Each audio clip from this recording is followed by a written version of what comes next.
Hello दोस्तों, welcome back. ओम नमः शिवाय। तो आज मैं आप लोगों से बात करूंगा कि 12th हाउस में कोई भी प्लैनेट रहता है तो कैसे उससे गेन्स हो सकते हैं। देखो, आप लोगों ने टाइटल देखा होगा जिसमें मैंने कहा है कि 12th हाउस एंड गेन्स करके। एक्चुअली एक आयरन ही है, क्योंकि 12th हाउस हम हमेशा हमेशा लॉस को देखते हैं। बट वो देखिए, लॉस हमेशा गेन में भी कन्वर्ट होता है अगर आप उस चीज़ को समझो तो उसे आपको समझना बहुत ज़रूरी होता है। तो जब भी देखिए 12th हाउस को लॉस से तो हम देखते हैं, बट आपको समझना पड़ेगा कि वो किस तरीके के लॉस होते हैं और किस तरीके से आप उस चीज़ को गेन कर सकते हो करके। जैसे कि 12th हाउस में कोई भी प्लैनेट होता है, कोई भी प्लैनेट, तो फॉर एन एग्जांपल आपको पहले तो देखना पड़ेगा कि वो कौन से हाउस का प्लैनेट है। ठीक है, जैसे for an example ascendant Lord he 12th house में है, तो मोस्ट ऑफ द टाइम हम क्या देखते हैं कि वो अपने जो बॉन्ड प्लेस है ना उससे दूर चले जाते हैं। ठीक है, तो उसमें लॉस क्या है? लॉस है कि अपने एनवायरनमेंट, अपने जो बोलते हैं ना कि एक सगा संबंधी, फैमिली, अपने सर्कल को छोड़ के दूर जाना। तो 12th हाउस से आप गेन कैसे करते हो? थ्रू सेक्रीफाइस गेन करते हो।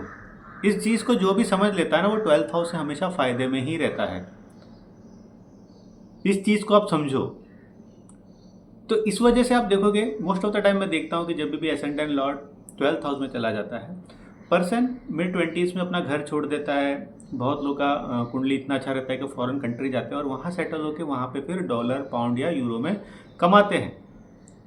तो जो लॉस यहाँ पे आप करके जा रहे हो थ्रू फैमिली का या जो भी जिस भी तरीके से, क्योंकि देखे बहुत लोग ये रियलाइज़ नहीं करते कि हमारा जो घर छोड़ के जाने, जो लोग छोड़ के जाते हैं बेसिकली, वो बहुत पेनफुल इवेंट होता है। क्योंकि इंडियंस एक नेचुरली है ना होम सिक पीपल होते हैं। नेचुरली सब नहीं, बट काफ़ी जो क्राउड है वो होम सिक ही होता है।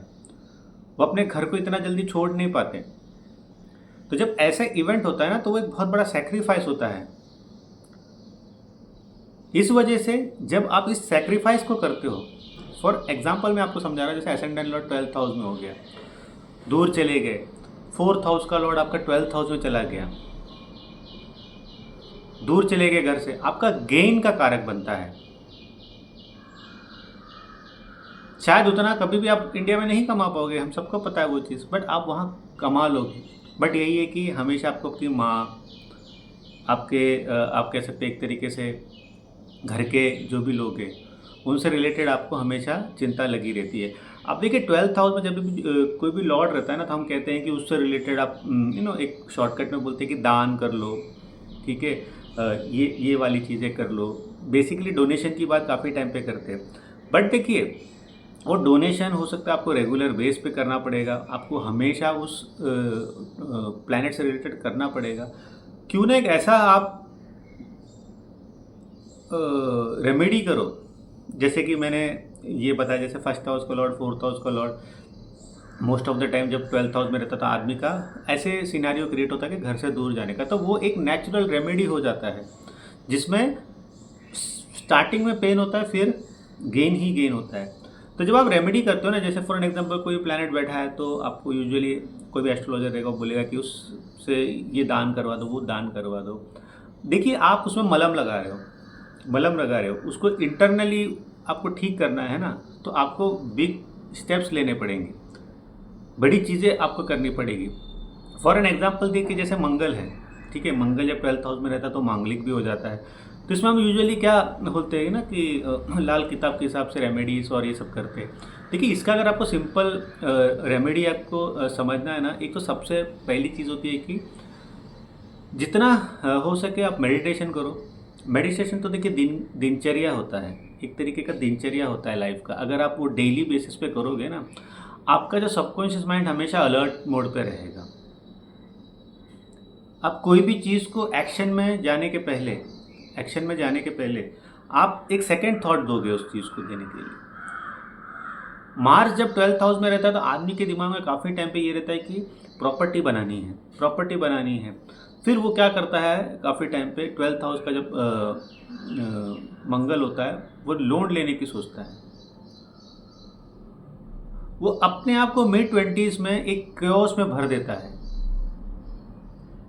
जिसके बाद उसको उसके निकलने में इश्यूज आने लग जाते हैं। तो आप क्या करोगे?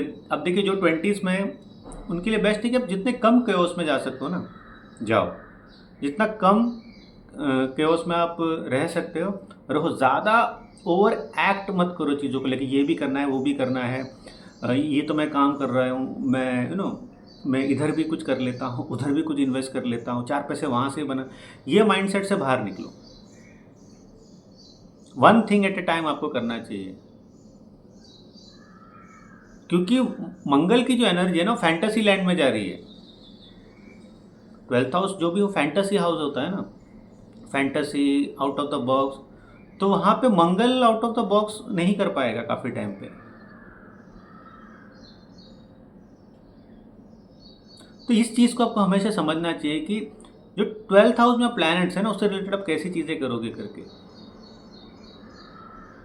इसमें धार्मिक चीज़ें आनी बहुत ज़रूरी है। मंगल को ब्राह्मणी भी कहा जाता है। रेगुलर बेसिस पे टेंपल विजिट हमेशा बेनिफिट करेगा, खास करके हनुमान जी के टेंपल जाना, उग्र देवियों के टेंपल जाना हमेशा बेनिफिट करेगा, आपकी चीज़ों को कंट्रोल में रखेगा। शुक्र 12th हाउस में, ठीक है कि हम उसको एक एक्सोल्टेशन पॉइंट बोलते हैं, बट जो मेन है काफ़ी टाइम पे जब ये आप देखोगे कि जेमिनाइन साइन में होगा, इवन स्कॉर्पियन साइन में होगा, या आप कह लीजिए पाइसेस साइन में होगा, काफ़ी टाइम में वुमन के पीछे बहुत पैसा खर्चा करेंगे। वो एक लॉस है। जब वीनस आपके 12th हाउस में होता है तो आपको किसी ना किसी चीज़ में इंटरेस्ट लेना चाहिए, और उससे रिलेटेड एजुकेशन लेना चाहिए, उससे रिलेटेड नॉलेज लेना चाहिए। तब आपकी लाइफ में रियल बूम आएगा। जैसे जैसे आप नॉलेज लेते जाओगे ना, आप अपनी ज़िंदगी में महसूस करोगे आपकी ज़िंदगी में चीज़ें सही हो रही है। 12th हाउस का वीनस जो है, बहुत लोग सोचते रहे ना, वीनस का वही एक्सोल्टेशन पॉइंट है। 12th हाउस का वीनस बहुत टाइम पे बहुत लस्टफुल बनाता है, प्लेजर को हमेशा फॉलो करता है वो पर्सन काफ़ी टाइम पे। अगर मून भी सही से ना हो, राहु से एफिलिएटेड हो जाता है, केतु से एफिलिएटेड हो जाता है, तो random money spending on unnecessary thing, फालतू की चीज़ों में पैसा खर्च करने का बहुत सारा आपका क्या कहते एक तरह से माइंड कहता है, और आप कर देते हो काफ़ी टाइम पे। जो शॉपोहॉलिक होते हैं ना काफ़ी टाइम पे, तो इसको आप कैसे बैलेंस करोगे? Through education. कहाँ पे वीनस है, किस हाउस में वीनस है? For an example, Venus Capricorn में है 12th हाउस में, कुछ भी बिजनेस रिलेटेड स्टडीज करो, कुछ भी बिजनेस रिलेटेड स्टडीज करो, जो भी आपका इंटरेस्ट से रिलेटेड स्टडीज करो, आपकी चीज़ें ठीक हो जाएगी वहाँ पे। वीनस कोई भी जैसे कि अगेन स्कॉर्पियन साइन में हो गया हो, हास्सा नक्षत्र में हो गया हो, जैसे वर्गो साइन में चला जाएगा, इवन आप कह लीजिए कि एक तरीके से पूर्व फाल्गुनी उत्तर फाल्गुनी नक्षत्र में चला गया हो, ये सब जगह पे जब जाता है वीनस, तो एस्ट्रोलॉजी की लर्निंग अच्छी हो जाती है। एस्ट्रोलॉजी में इंटरेस्ट आप पाओगे तो उससे रिलेटेड चीज़ें लर्न करोगे, तो आपको उल्टा 12th हाउस से गेंस देखने को मिलते हैं। और 12th हाउस में प्लैनेट्स होता है तो देखिए इससे बुरा नहीं होता है, काफ़ी टाइम पे थोड़े अच्छे प्लैनेट्स होते हैं। जुपिटर जैसे फॉर एन एग्जांपल हो गया, या वीनस हो गया, या सूर्य ही हो गया। सूर्य का मेन इशू क्या होता है 12th हाउस में, इसका मैं एक आपको बता देता हूँ कि फादर को हमेशा लगता है कि मेरा बच्चा जो है ना वो मेरे रिक्वायरमेंट पे खड़ा नहीं उतरा। हो सकता है कि वो बच्चा फादर से अच्छा कर रहा हो लाइफ में, father will be supportive, father आपके लिए सारी चीज़ें कर भी रहा होगा, बट उनको है ना हमेशा आपके जो लाइफ का है ना उसके लेके उनको टिप्पणी करनी ही रहेगी। अरे यार तू ऐसा कर लिया होता तो, अरे तू ऐसा कर लिया होता तो इसमें आपको बेसिकली अपने आप को हमेशा खड़ा करना है, क्योंकि वो चीज़ काफ़ी टाइम पे रहेगा। किसी किसी की ज़िंदगी में आजीवन ही रहता है कि फादर ओल्ड हो गया फिर भी वो डांट रहा है, मतलब आपके बच्चे भी हो गए फिर भी फादर डांट रहा है कि नहीं ऐसा नहीं वैसा नहीं करके। He is a backbone of your कुंडली ऑल्सो, बट वो आपको करेगा। तो उसमें यही है कि आपका एक लक्ष्य होना चाहिए कि ग्रो अबाउट द फादर, या फिर फादर से डिस्टेंस कर लो अगर वो बहुत ज़्यादा फ्रस्ट्रेटिंग एंड इरिटेटिंग पर्सन है तो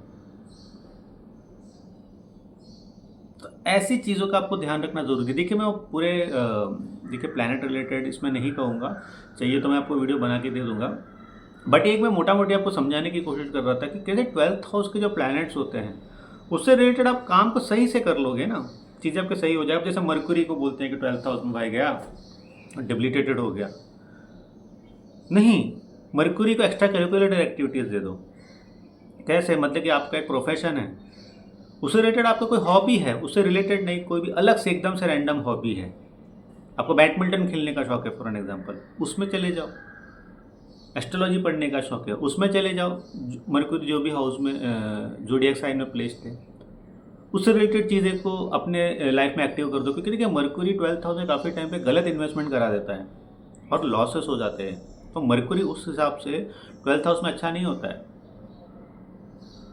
ऐसा नहीं होता कि आप ज़िंदगी के सारे फैसले गलत ले रहे हो, नहीं।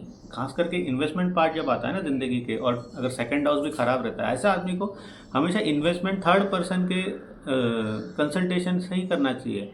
अपने जो मन में आया वो नहीं करना चाहिए।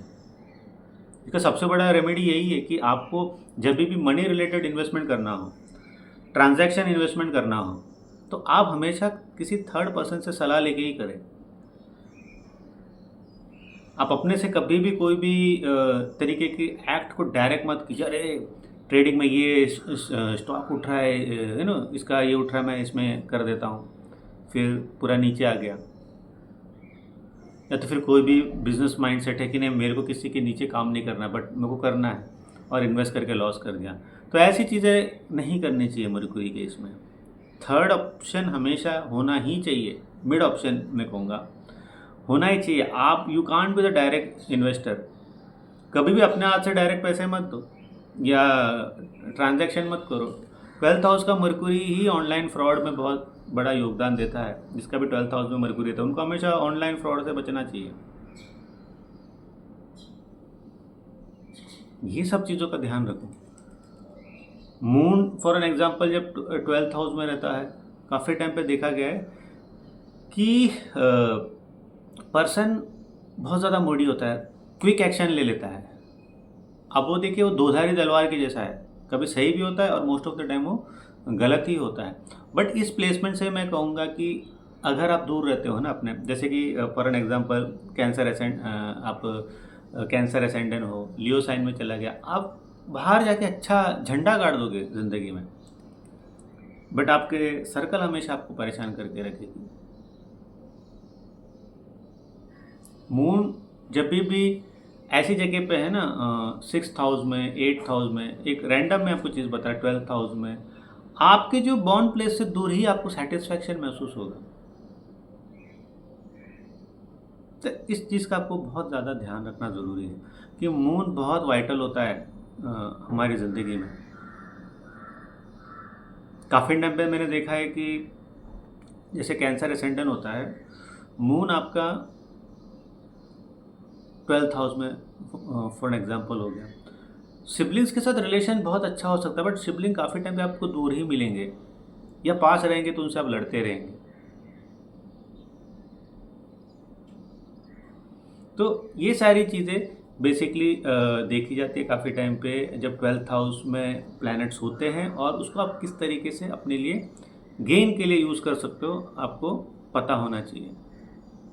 12th हाउस में फॉर एन एग्जांपल जुपिटर है। 12th हाउस में जुपिटर तो आपको क्या करना चाहिए? अगर आपको मौका मिले स्टडीज़ के लिए बाहर चले जाओ, घर से दूर चले जाओ, स्टडीज़ के लिए बाहर चले जाओ,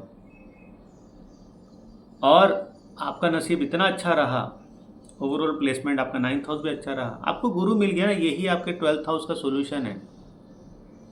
मैंने हमेशा कहा है मुझे जुपिटर 12th हाउस और 7th हाउस में उसमें विजडम की कमी दिखती है हमेशा। लॉयल्टी इशू क्रिएट कर ही देगा। एक रिलेशनशिप में ज़्यादा देर वो रह नहीं पाएगा। तो जब भी ऐसे लोगों के जुपिटर होते हैं, ऐसे पोजीशन पे जुपिटर होते हैं, डिले द मैरिज। काफ़ी टाइम पे तो देखो सैटर्न सन 7th हाउस में बैठ जाएगा, या ओवरऑल कंडीशन मैरिज की अच्छी नहीं है तो डिले हो ही जाता है। तो वो तो मुझे लगता है कि ऑटोमेटिक रेमेडी है for the 12th house of Jupiter.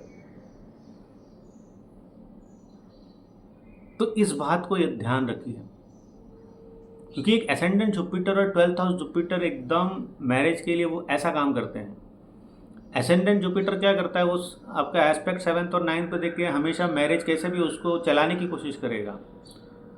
But 12th house का जुपिटर जो है ना, वो हमेशा अपने हिसाब से काम करने की कोशिश करेगा। एक गुरु जो कि बैठ के सही से काम नहीं कर पा रहा है, बट उसको बोलते हैं ना एक तरीके से वीनस राहु जैसे एक्ट करता है वो। तो जिसका भी 12th हाउस में जुपिटर है, एक नॉर्मल एजुकेशन एक आपकी होती है, जैसे कि हम साइंस कर लेते हैं, बीकॉम कर लेते हैं, आर्ट्स ले लेते हैं। आप क्या करो, वो होने के बाद कोई और लैंग्वेज सीखने के लिए अपने आप को डाल लो, क्या हो, और करिकुलर एक्टिविटीज़ में आप क्या लर्न कर सकते हो उसमें डाल दो। वो जुपिटर से आपको फिर गेन होगा, क्योंकि 12th हाउस क्या है, हिडन टैलेंट भी होता है आपका।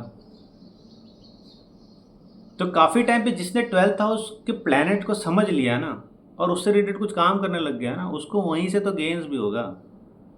हिडन टैलेंट से ही तो गेन्स होते हैं ना काफ़ी टाइम पे लाइफ में, शॉर्ट टाइम में बड़ा गेन हिडन टैलेंट से ही होता है वो। तो ये था एक 12th हाउस से रिलेटेड प्लैनेट जब उधर रहते हैं तो कैसा आपको देखना चाहिए और कैसा इसे हम खुद के उपयोग में लाना चाहिए, उसके ऊपर ही ये वीडियो था। तो अगली बार आऊँगा तो कोई और टॉपिक के ऊपर बात करेंगे, तब तक मुझे इजाज़त दीजिए।